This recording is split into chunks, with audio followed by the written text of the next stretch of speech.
Good morning, ladies and gentlemen. I am Sarah Nagisman from PLDT Enterprise. It is my honor to be the host for this momentous occasion as we formalize the partnership between the City of Manila and PLDT Enterprise. To tell us a bit of a background of the partnership, please welcome the Assistant Vice President and Corporate Relationship Management Head of the Government Sector of PLDT Alpha, Ms. Joy Hino.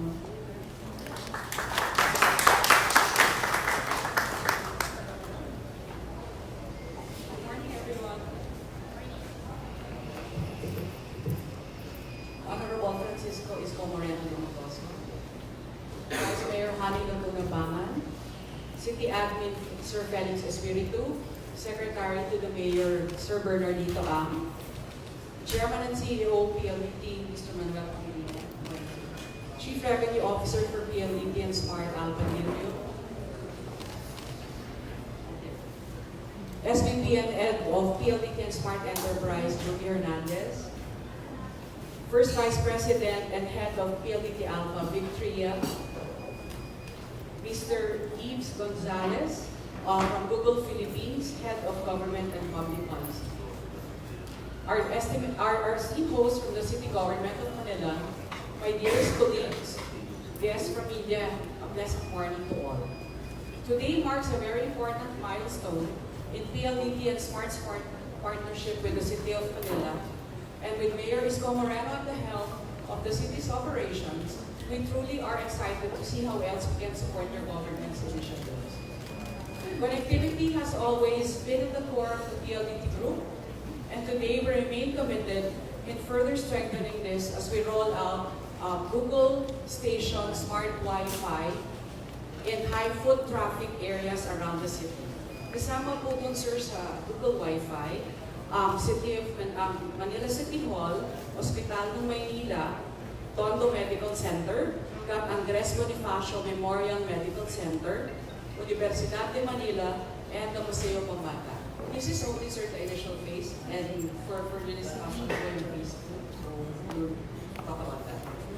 Our greater goal has always been to connect every Filipino wherever they are, and with this partnership, we are opening a multitude of opportunities for Manileños to stay in touch with their family and be more productive saan man sila. It is an honor for us to play a huge part in the city's digital transformation journey, and we look forward to seeing how else we can further support and enable you and the Manileños as you pivot into becoming a smart city. We thank you for trusting us. Magandang umaga and maraming salamat. Thank you very much, Ms. Joy Hino. And now to give us his message, please welcome the Chairman and CEO of PLDT and Smart, Mr. Manuel Pangilinan.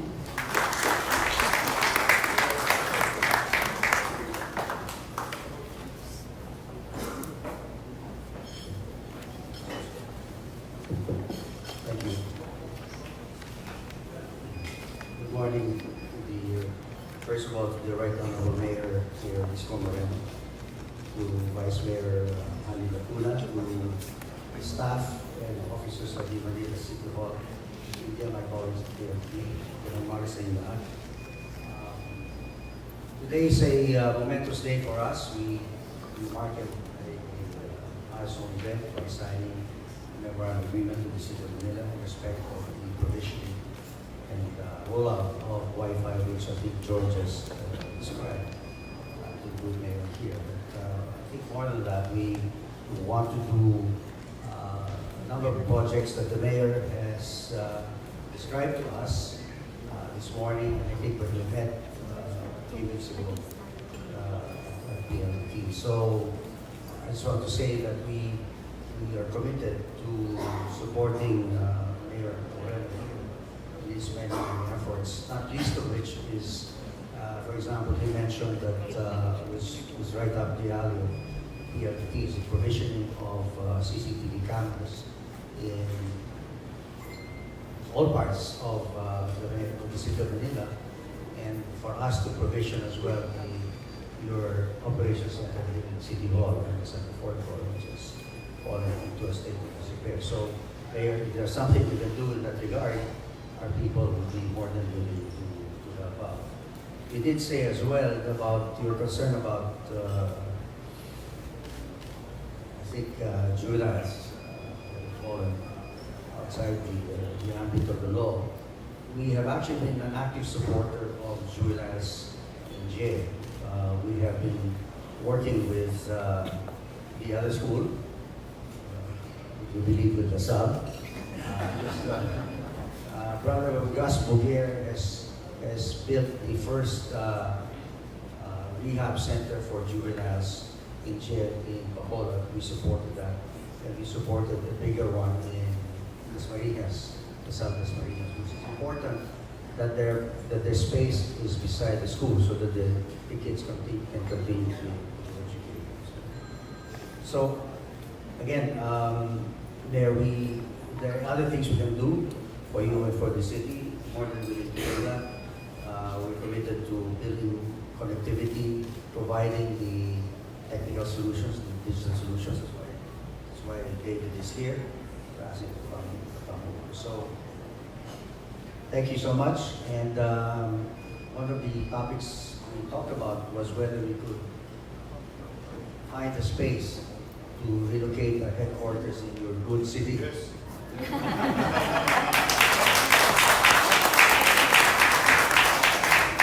I actually think City Hall might be a good space. So maybe,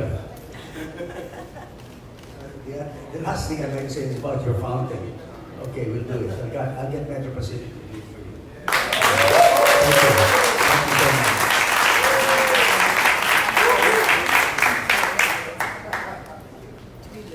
Thank you very much, Mr. Manuel Pangilinan.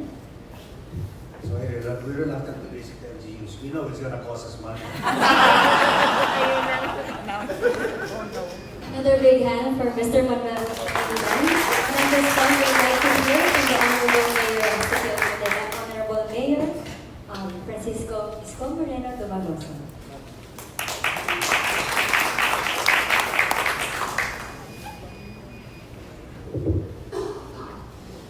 Maraming salamat. Dalaga pa ba? Sa una ako. Alay niya. Anyway, just like to light up the atmosphere. We always wanted to give a certain level of vibrancy in Manila. And, because as you can remember, Manila, for so many occasions, or years and decades, masyado kami naging matigas. Machisel, macho, siga. But we, kasamahan ko sa mga kawani ng pamahalang lungsod. Gusto namin lagi nakangiti ang lungsod ng Maynila, the window of the country, smiling and receiving all the guests, investors, and all other things that will come to us with a big smile and honors. Ay, paano siya ganun man lamang? Wala pang tos kasi yun. Ngiti-ngiti lang yun. Manuel B. Pangilinan, Chairman and CEO of PLDT and Smart. Al Panlilio, CRO PLDT and Smart. Joey Hernandez, SVP and Head PLDT and Smart Enterprise. Mon Isberto, Public Affairs Head PLDT and Smart. To our City Administrator, Felix Espiritu, and Secretary to the Mayor, Bernardito Siam. And our beloved Vice Mayor. Tignan ninyo, talagang nagbabago na ang Maynila. Diba sabi ko kanina, Manila matigas, chismo, siga, chauvinist, and the thing.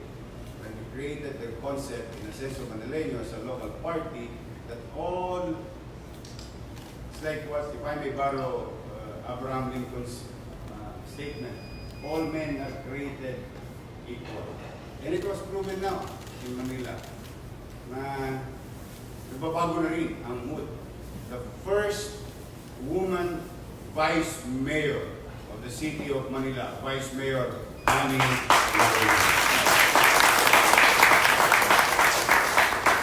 When I was then a vice mayor, I opted to choose and lobby before the city council to make Councilor then Lacuna to head the council. So she was also the first woman majority floor leader. Kaya siguro na dumating na ang panahon na ang mga tao rin ay nagbabago na rin ang panahon. So, and in advance, that's going to be June 24 of next year. Di awan Diyos, ito yung passing lang, no? Kasi may ginang nabisuhan ko kayo. Kayo, balugod namin, iniimbitahan sa darating, di awan Diyos, pinakamalaking Pride March sa buong bansa sa pag-celebrate ng araw ng Maynila next year. So you are all invited. If you don't have any issues with preference, you are welcome to the city of Manila because we don't have one. So kayo po ay malugot namin pinagpapauna. Inaanyayaan. So muli ngayong umaga sa ating mga kababayan ay akin pong in behalf of the city and the people of Manila, maraming salamat Mr. Pangilinan. Sampu ng iyong mga kasama sa iyong kumpanyang kinatanganan. Kayo'y nakatutuwa at tumugon sa aming panawagan. Sampu ng aming mga kasama rin dito sa mga kawani ng city government na yung aming paghingi ng tulong. Kaya po, ngayong araw na ito, ikinalulugod namin sapagkat kanina, ang pinag-uusapan pa lang natin, internet pa lang, akalain mo nakagalit ako ng fountain.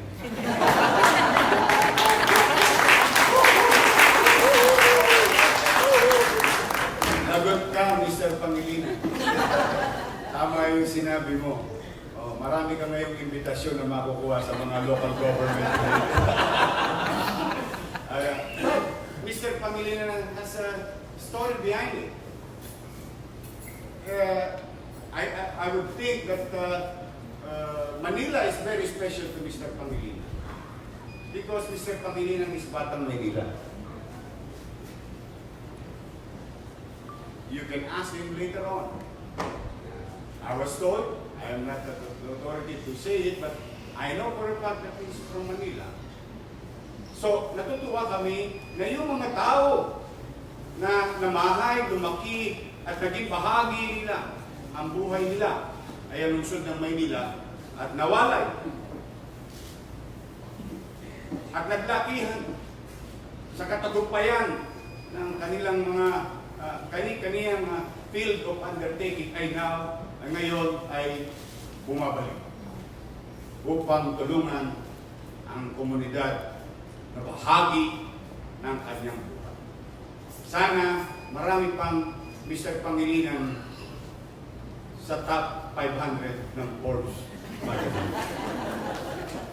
Opo, sapagkat alam po ninyo, ang pulubing hindi nakakapamili. I know how it feels. Kaya any help will do. It is not for me. This is not for me. This is for the people of Manila. When we start giving back their roads, when we start giving back their parks, when we start giving back what they should have in the city of Manila for the past 30 days and 7 days of this year in our administration. So, kami po ay sana madalas-dalas. Daming coffee. Charlie, ha? You invited. Sana po talaga sa ating pangibang mga manunood, kung hindi man kabigatan sa inyo, sana po tulungan niyo po talaga kami. Kailangan.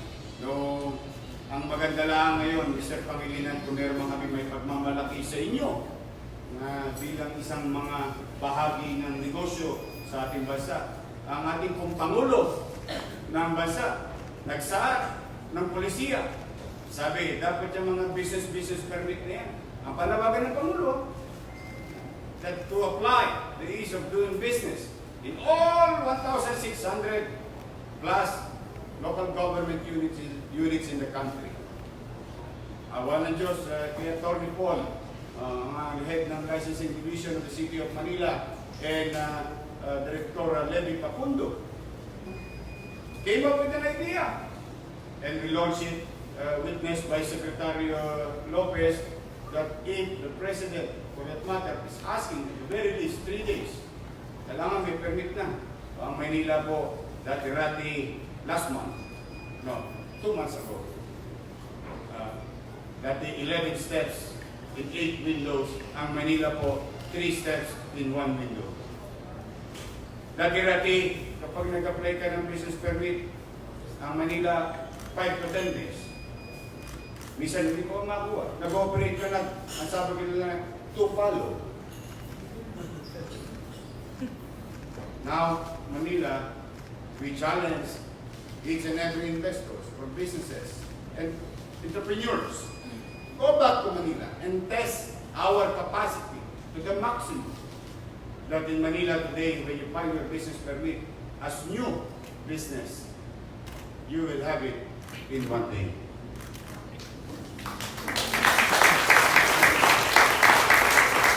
Yan ay isang kaparaanan sa pagtugon sa panawagan ng Pangulo ng Bansa. Hamong ibinigay sa atin ni Pangulong Duterte. At bilang kapitbahay, bilang bahagi ng local government unit, at bilang kapitolyo, manubang dito na rin masimulan ang hinahangad niyang pagbabago at hinahangad namin pagbabago. So, kayo po, sa inyo, sa lahat, sa Metro Pacific Incorporated Group, no? Sumayin nyo ang taus-pusong pasasalamat ng aming mga kababayan sa lungsod ng Maynila sa tulong na ipinagkaloob nyo sa amin. At awan Diyos, ito ang garantiya namin sa inyo. Pagbubutihan po namin. Talaga po sa maliit naming kaparanan, yung inaasahan ninyo, I hope, sa awan ng Diyos matugunan namin, maabot namin ng inyong mga expectations. We will try to live as if para kaming makina ng kotse. And if I may borrow my, yung sinasabi lagi ng aking late mentor, Kuya James, sabi nga niya, walang tulugan. Because I think we cannot afford to lose time. We may lose money, like you in a business. You can gain back money. If we lose time, and I believe personally, the most valuable commodity, kung pwedeng tawagin commodity, the most valuable commodity in this world is time. And we've lost that 2 decades of opportunity. When I say 2 decades, it's literal because 18 years ago or 20 years ago, there's no such thing as Mall of Asia, Entertainment City, in Pasay, Parañaque, the south of Manila. There is no such thing as Trinoma in Quezon City, UP Techno Hub, MRT2, MRT3. There's no such thing as Capitol Commons in Capitolio Pasig. There's no such thing as Taguig. There is Taguig City, but there is no BGC. So these things, ito ang napagkait sa amin because we did not move. We did not dream. We did not envision. We did not give directions. Offer directions. Or at the very least, aspire for a better life. But be that as it may, ay maaaring sila'y matatayog ang kanilang mga gusali. Magaganda, tama naman. Pero they cannot take away the character of the city of Manila. Yon ang yaman ng lungsod ng Maynila. So sa inyo, lahat kayo dito, muli at lagi, kung hindi man kalabisan, kung kababaang loob, ako'y patuloy na nakikisuyo, ako'y patuloy na nakikiusap. Nawa, sana'y tulungan niyo po kami. Hindi namin po ito kakayanin ng kami-kami lamang. Kailangan ko po ng maraming tulong sapagkat nakalulungkot man ang sitwasyon ng Maynila. Kailangan po nating pagkaisahan na muling maibalik yung mga bagay na nasabi na ng tatay natin nung araw. Pearl of the Orient, Paris of the East. Those days were gone. Then, we have now an opportunity together, all of us. Bawiin natin ang tayo ng lungsod. At tingin ko, mas mabuti kung kasama namin kayo. At itong araw na ginawa ninyo, Mr. Pangilinan, ito ang araw ng patunay na kapag ang tao ay nagkakaisa, mamamayan, negosyo at gobyerno, pamayanan, ay talagang magkakaroon na ng direksyon ang isang syudad, ang isang bansa. Maraming salamat. Pagpalain nawa kayo ng Panginoon Diyos, Mr. Pangilinan, sa ng iyong mga kasama. Bigyan sana kayo ng malusog na pangangatawan. Diyan man lamang masuklian namin ang bagay na ibinigay niyo sa amin. Pinasama namin kayo sa aming mga panalangin. Sana, kapagtagumpayan ninyo ang inyong mga hamong kakarapin pa. At higit sa lahat, damihan niyo pa. Umulit po kayo.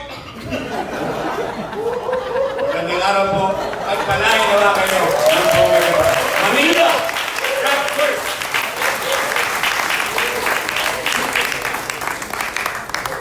Another big hand for the Honorable Mayor Isko Moreno. And now to our signatories who will proceed to the official signing of the official contract.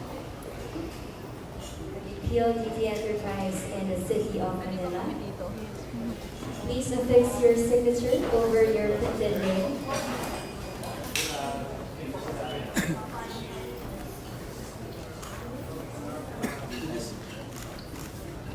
Ano yan? Ay! Oh, pula. Tala. Yung tumbler sa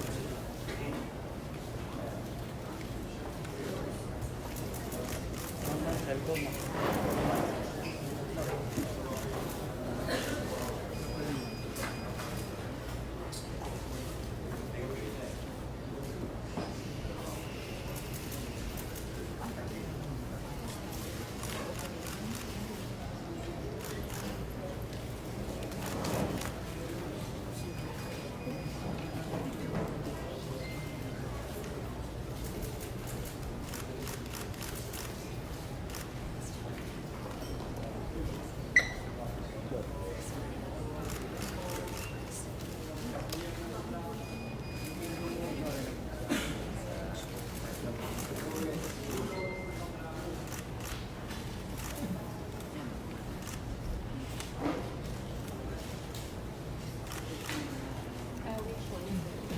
For dear signatories, please hold on to your pens and smile at the camera.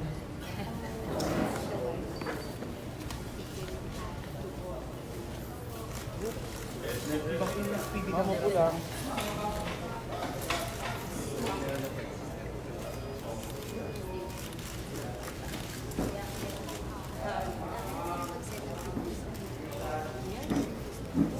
Big smiles, everyone.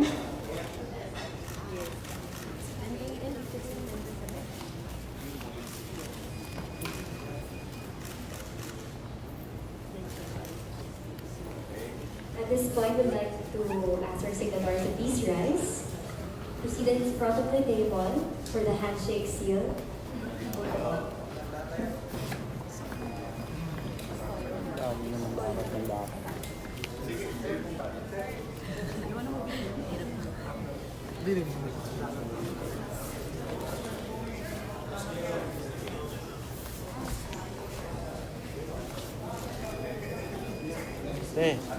Te. Ma'am, meron sa likod May camera sa likod. Yung mga nakigulo sa gitna.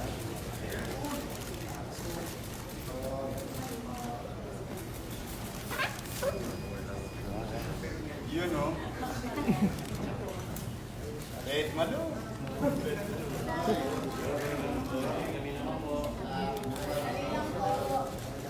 Big smiles, everyone!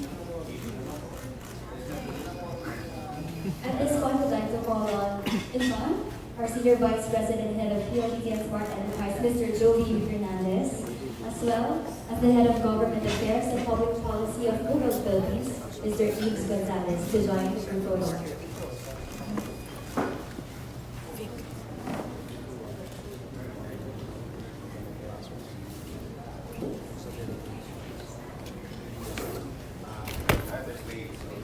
We'd also like to call on other key officials of the City of Manila, so executives from PLDT Enterprise, to join the group photo op.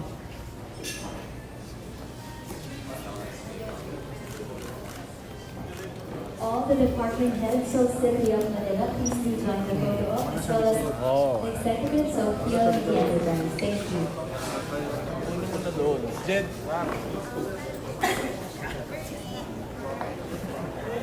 Jed.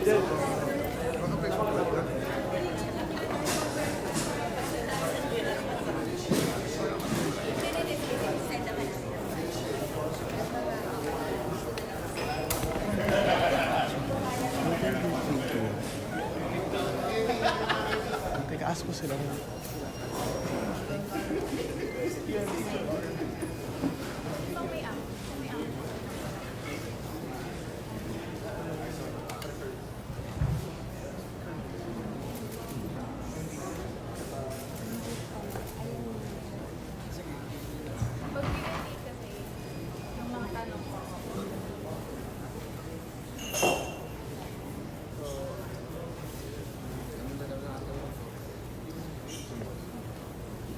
Alright, another big hand for the City of Manila and PLDT Enterprise, who are dear signatories. Please return to your seats. We will now move on to the next part of the program, and to officiate or to facilitate the question and answer session, please welcome the Head of Public Affairs of PLDT and Smart, Mr. Mon Esperanza.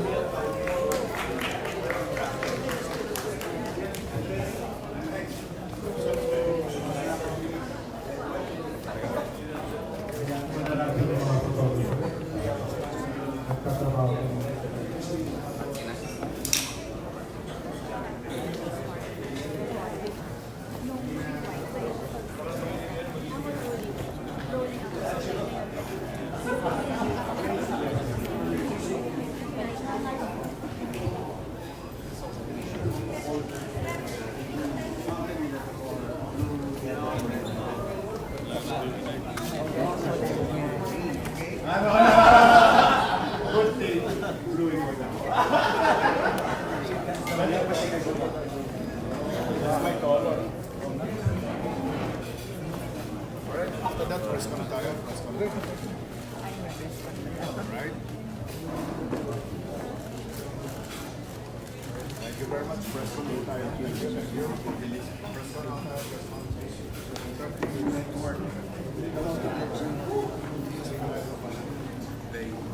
Also, you should take the alligator, because you put the white shoes, you have to it's all digital.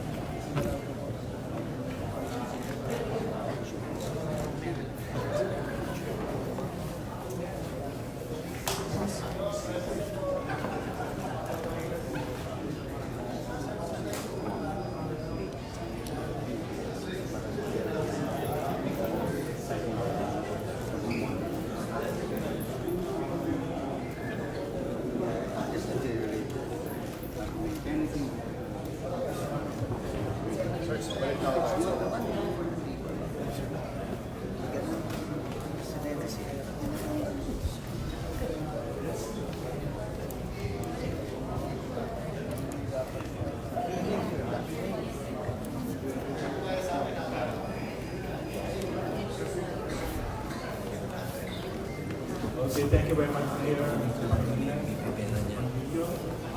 this point in time, good morning, everyone. We would like to give the members of media here an opportunity to pose some quick questions to the principals who are here at the head table. So it's a slight request, the members of media, if you wish to ask a question, to please raise your hands. We have a microphone here if you can provide the person. Please identify yourself at sa mga sino kung gusto nyo sumagot sa tanong. Hi sir, good morning. Katrina Domingo from ABS-CBN News. For smart communication officials, why did you prioritize these 6 locations in the capital city, and which other and where do you plan to move forward? Thank you. Do you want to answer? Joy? Or? Sige, Alina. Lina is, I get the smart Wi-Fi. she runs the smart Wi-Fi. Yes, well, we coordinated very closely with the city government in choosing which particular areas. And these are, in general, what we want is where we are able to help the most the public. No? So these are the high foot traffic areas that we actually chose.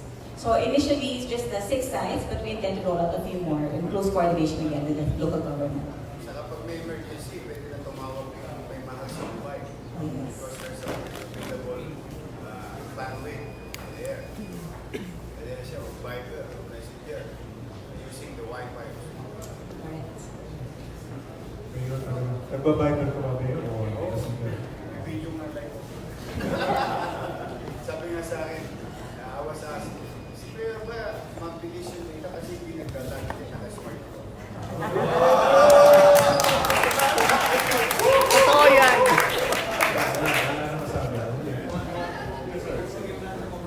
Yes, sir. Nakuha na namin. Next question, please. Yes. Yes, sir. Mayor, Joshua po from Manila Times. May tanong ko lang kung ano po yung magiging partnership natin sa Metro Pacific and sa fountain natin. Ano magiging partisipasyon? Nila sa Metro Pacific tsaka sa fountain natin sa Manila. Oh, well, after the signing of the agreement, assistance given to us by PLDT Smart, I would assume that the donation will come from one of the subsidiary company, and in this case, I would the water or the utility company under LPI. But I don't know what happened in less than 2 minutes. In between, I don't know. But Mr. Pangilinan said, Dr. Toledo, halika. Huwag na yan. Personal money ko na lang ang pampapagawa ng fountain. Ano ang epekto nun? Oh, here we are. You know, it is a personal money coming from Mr. Pangilinan, who is a private individual. All we have to do is to start building and digging. Mapapabilis, and the people of Manila will receive it, feel it, mararamdaman na kagad nila. There's something new in Andres Bonifacio. And this is our drive and policy with regard to protecting, keeping clean our heritage. And in fact, hindi namin binubuhat ang bangko namin. Binago namin yung aming direksyon sa pagpapatayo ng City Hall. Mas pinahalagahan namin yung open green space than our proposed office. Building up a new City Hall. Kami ngayon na mag-a-adjust. Kaya napapaganda lang kasi mukhang things are falling into right places. Kaya ito, hindi lang sa MPI, hindi lang sa kumpanya. Kaya ito, pera na ni Mr. Pangilinan. Sir, hindi kami tumatanggi. But I'm happy. It is in a better situation. Mas mapapagalas. So yun ang ano. Kaya kami, trabaho na lang namin. Tumanggap, i-assist sila. Wala na ibang dapat. Okay, thank you. Thank you very much. Next question, please. Good morning po, I'm Gregory Doro from TV5. To Mayor Isko Moreno po. Sir, when you were Vice Mayor, you pushed for the provision of Wi-Fi services in the city. Now that you're Mayor, and with this partnership, how would this be vital in providing delivery, how would this be vital in delivering services to Manileños?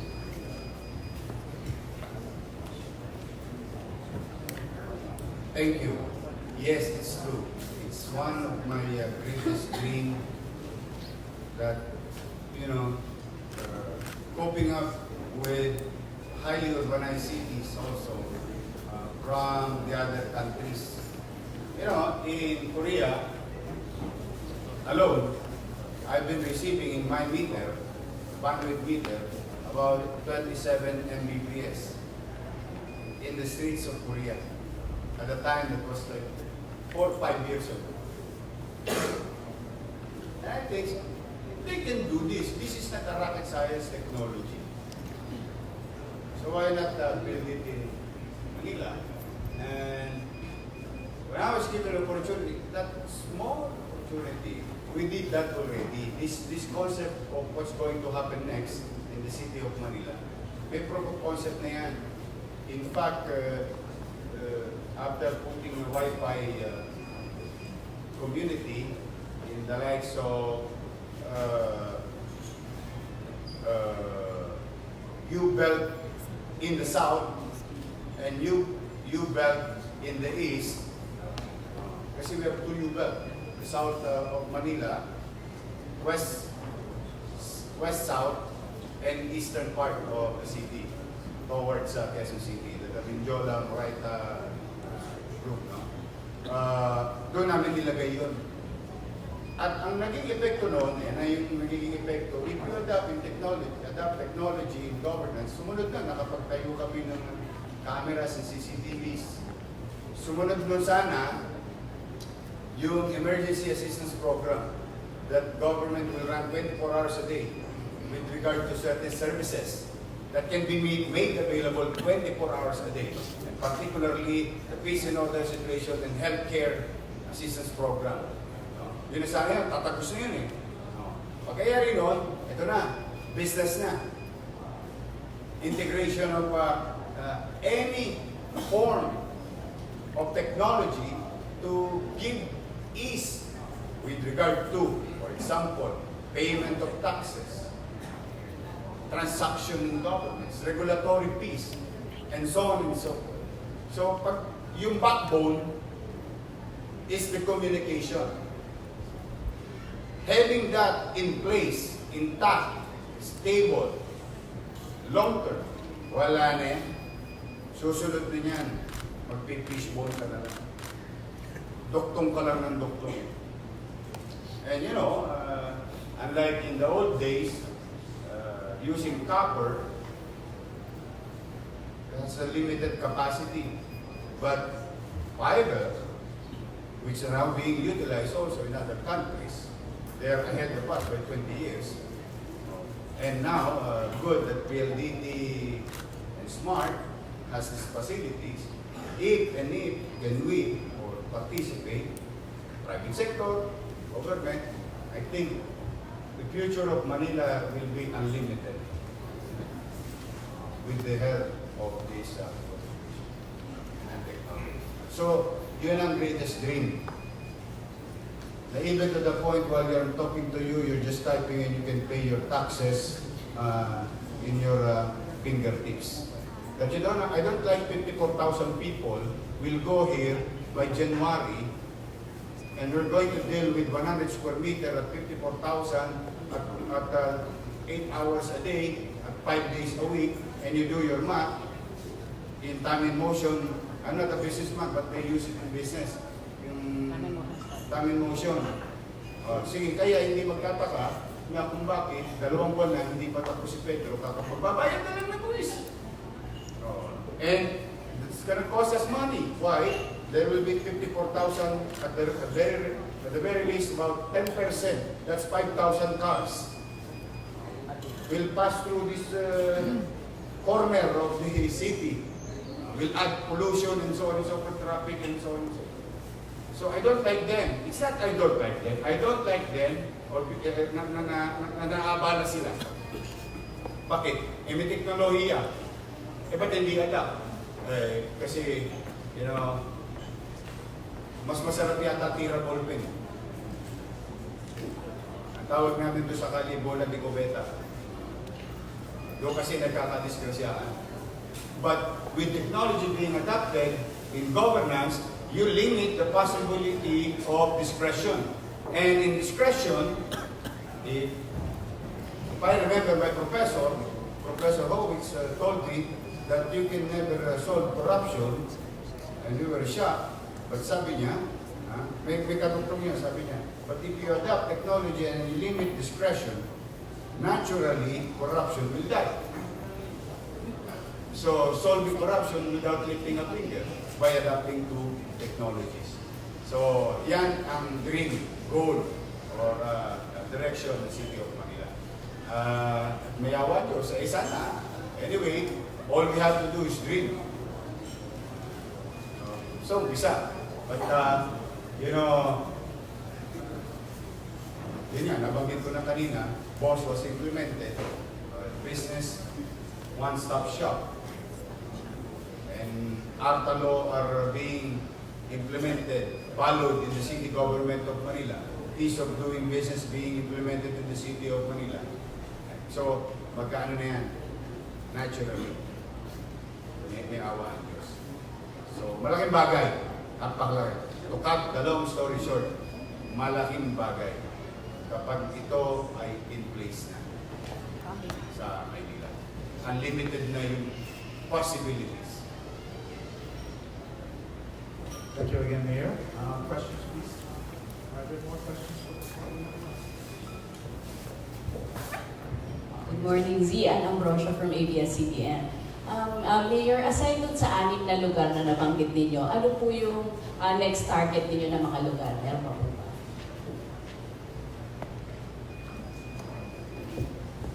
Public places like parks and definitely schools. We have 104 schools. We have 60 plus health centers. Our major facilities.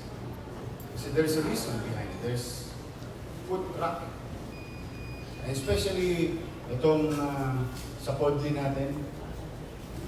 Di ba nakita mo ngayon? Grabe. Talagang ang tawag nila? Instagrammable. Yun daw ang millennial term. But you cannot Instagram without smart connection. Ano lang ang marketing? Nakakagalawa na ako kasi galaw pa natin, baka dumami pa the waves.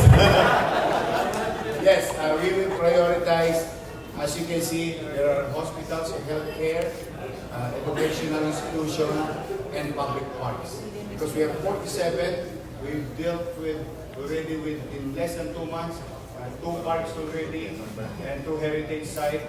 We're going to go to another one, and another one day at a time. Before we go to another one, we fix, we maintain, and consistently addressing it. So, at least in less than a month, 2 sites were protected already. So, importante rin na kung meron doon, we can have pictures, selfies, small decisions. Yes, yeah. Mayor, di ba last week po ata yung nakipag-meeting kayo sa PNP doon na mag-create ng anti-cybercrime group dito sa Manila. Yes. Ano po ba ang maitutulong naman ito pagdating sa proyekto na yun?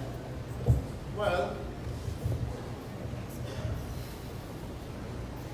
to the criminals, to bad elements, there is now what you call bahay ni Kuya in Maynila. So we need connectivity. We need strong, stable connection with regard to communication. These things and our applications, programs can run smoothly, then here we are creating a NOC or creating command center. So later on, epekto, we're watching you. Yan ang ending. Ano naman yun sa part na yun.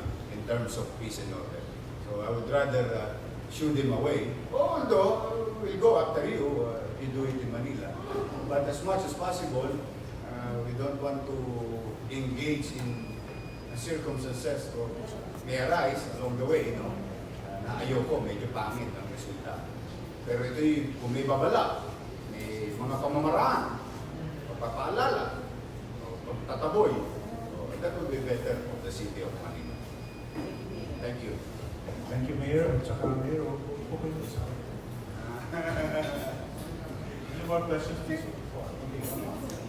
I just want to do a quick survey, running out of time. How many more? Follow up lang. 1 and 2. Okay, so last 2 questions. Okay, thank you very much. To PLDT's Park President and COO, Sir Manny Pangilinan. Sir, ang nabanggit po ni Mayor Moreno kanina, his dream is to be at par with the technologies in other countries. Now, in providing this kind of service po sa Manila, what's our dream in doing this, and are we already in talks with other local government units in providing the same?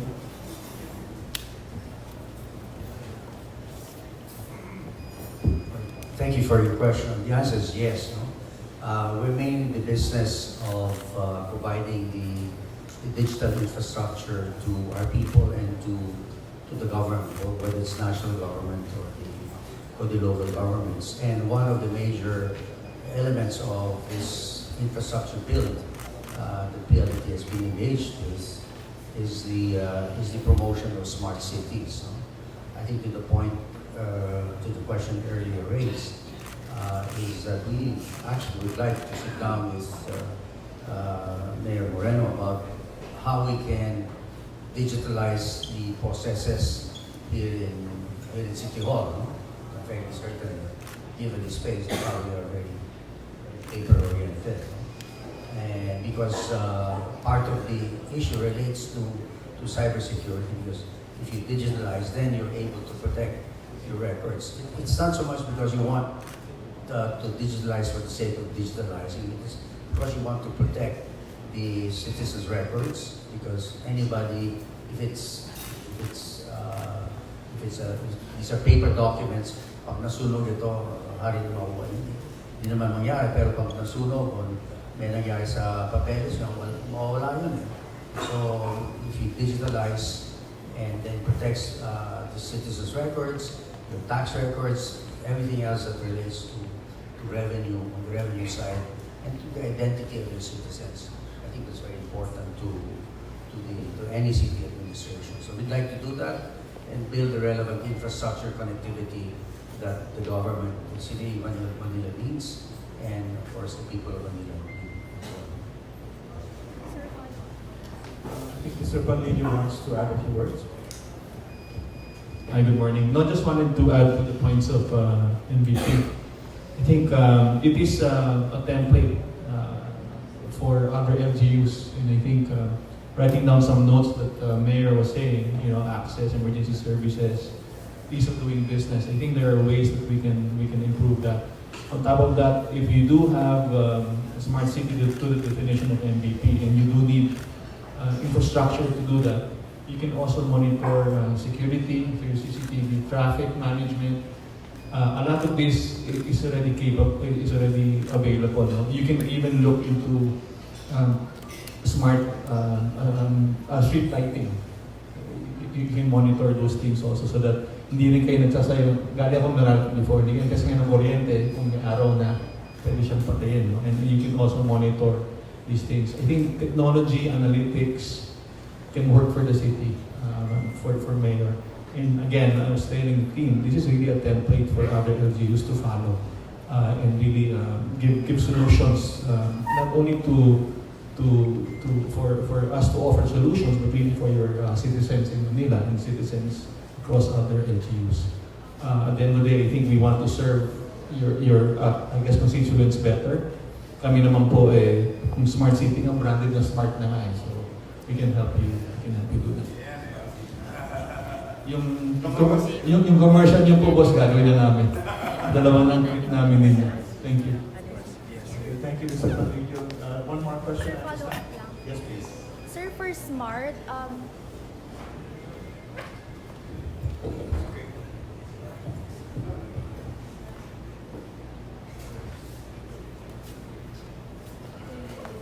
Sir, for Smart, Google expanded its Wi-Fi stations around 400 units last month.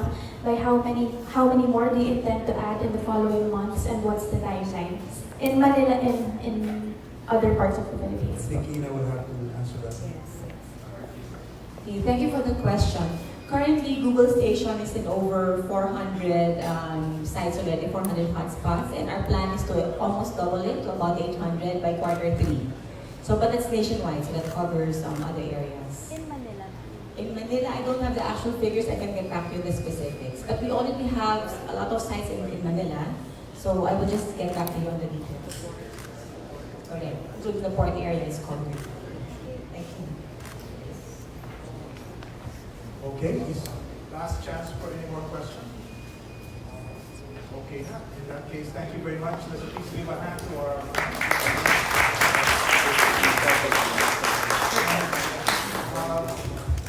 Mayor, Paul, and Mr. Pangilinan, you may want to have some final words before we hand over.